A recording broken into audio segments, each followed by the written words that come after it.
Nerdy News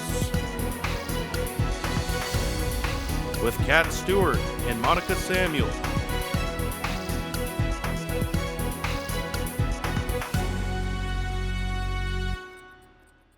Hi everyone, welcome back to the Alaska Steam Hub. I'm Monica. And I'm Kat. This is Nerdy News. Did you see the super full moon the other day? No, I'm so bummed. I I love looking at the moon. Don't worry, there will be like 3 more supermoons next year. This supermoon is named the Cold Moon by the Kanyen Kaha Ka, which translates to People of the Flint. It is also known in American history as the Mohawk Nation. Do you know what makes a moon super anyway? It's when the moon is closest to the Earth. In fact, it's roughly 25,000 miles closer to Earth than when the moon is at its furthest point. When it's this close, it can even change tides by up to 2 inches. In unrelated news, Christmas trees contain 7 times more DNA than we do. And there's records of conifers living over 300 million years ago. That's wild to think about dinosaurs being wiped out by a meteorite and then trees just keep living on. Have you ever wondered why the holiday season is all about giving? Researchers have found that gratitude has been linked with many health benefits, including overall happiness. Yeah, did you know that gratitude has to be taught and practiced? It's not something that comes naturally. How do you like to practice gratitude?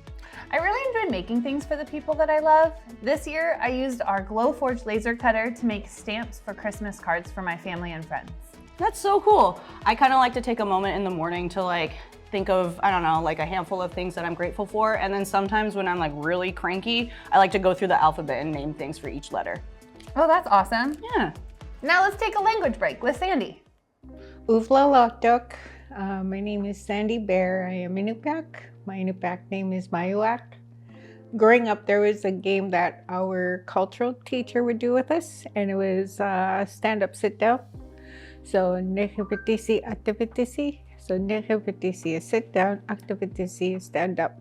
So, it's kind of like Simon Says, but with standing and sitting, and she would try to fool us until we had the last person still that didn't lose. Okay. Do you want to try? Yeah, could you say them one more time? Can you say those words? Nehevitisi, activitisi. One at a time. Nehevitisi. Nehevitisi. Yes, sit down. Nehevitisi. Sit down. Okay. Activitisi. Activitisi. Stand up. Okay. Ne is down and is up. Okay. Okay. Is up. More like for Okay. up. Okay. You want to try? Yeah. Sure. All right. Should we just go up and down with our 1v1ing hands? it? Oh, okay. Is that? Oh, yeah, 1v1.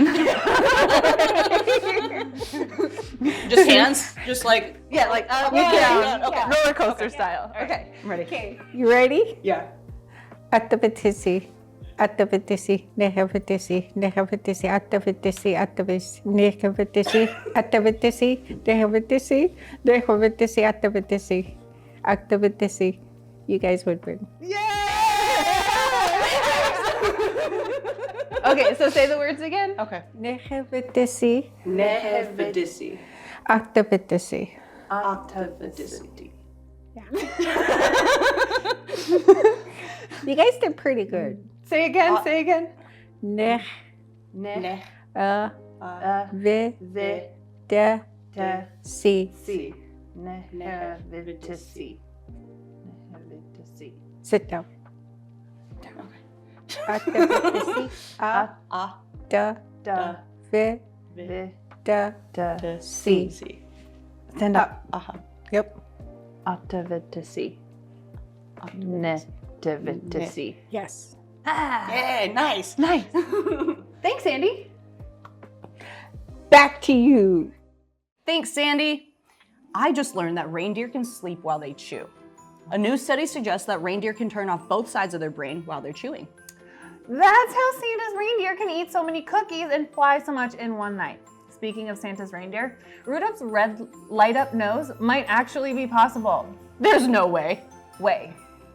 Bioluminescence is possible and has evolved at least 100 times across the tree of life. If Rudolph had a glowing nose, red would be the right color. Red light has long wavelengths, which would allow him to navigate in dark and foggy conditions. Oh, that makes sense. I like to use my headlamp in like its little red light mode in the dark. Yes, absolutely. But what we do know is it would take a lot of energy for Rudolph to create this light. So do remember, if you happen to be leaving something out for Santa and his reindeer, high sugar treats like cookies might be the best thing. Yes, and now we know that they can sleep while eating too, so be on the lookout for that. Now to Kat and Monica in the field. Oh, look at this. Look at, oh, chunk of ice. Oh, okay. Cool. Oh, hey. We're just out here at Rabbit Slough. We just thought it'd be kind of cool to check out the ice. We were gonna see if we could ice skate, and it's a little rough for that, so we're just really looking around. We saw this here crack in the ice. Cool crack. And it's actually kind of a long one, and then we were thinking like, what, I don't know anything. So I'm wondering kind of like what maybe caused this. What did you were saying something Well, earlier. we had an earthquake just a few days ago, so I'm wondering if there was some like shiftiness in the earth. Yeah. And then that caused a big crack, maybe? Or like even like expanded it, because it looks pretty thick here, whereas like down this way it was a little thinner, and then That's kind of true. like thins out and and then thicks, thickens yeah. again. So really we're just kind of wondering what's happening with the what ice. happened in the ice? What's Yeah. up with the ice?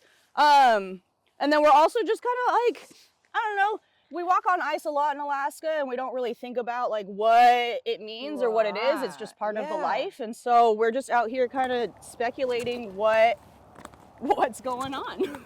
Yeah, we've noticed tons of bubbles, which is great because that helps kind of gauge the depth, which is really important in terms of being on ice. The thickness is going to really cue you into some safety. So when we look here, we see bubbles that are pretty far down. And if we look at the crack, we can kind of see to the side of it and see that there's depth below us in the solid forms of the ice. But we were curious, like, where do you think that those bubbles may have come from? Like, how did they get there? Where'd the bubbles come from? I mean, well, because water is more dense than ice, right? Okay. Like in your water, your ice floats to the top. Oh, So I wonder if as it freezes, the ice kind of floats, and then there's a little water, and maybe layers of, or like little air pockets or whatever get trapped underneath. Oh, okay. It could, I mean, well, and too, like this place is a pretty shallow spot, and there are definitely places like you can see at the surface, but even down you can see that there's grasses and plant life below us. So I wonder if there's like a little bit of life happening. That's, yeah, that's just like little bits of bubbles that can get trapped before they really kind of go more dormant for the season. And it's funny because as you're talking, I'm like, well, duh, like ice floats on water. I drink ice water all the time, but I never really think about like how those interact and like the density of it. And it's these things that kind of just happen in life that you know, but you don't really like think about and put words to. And so they it's cool happen to on talk such a about it. bigger scale too. Yeah. It's always fun to see little examples on big in real life. Yeah. Back to you in the studio. Thanks, Kat and Monica. With all this talk of ice, have you ever seen a structure made from snow and ice?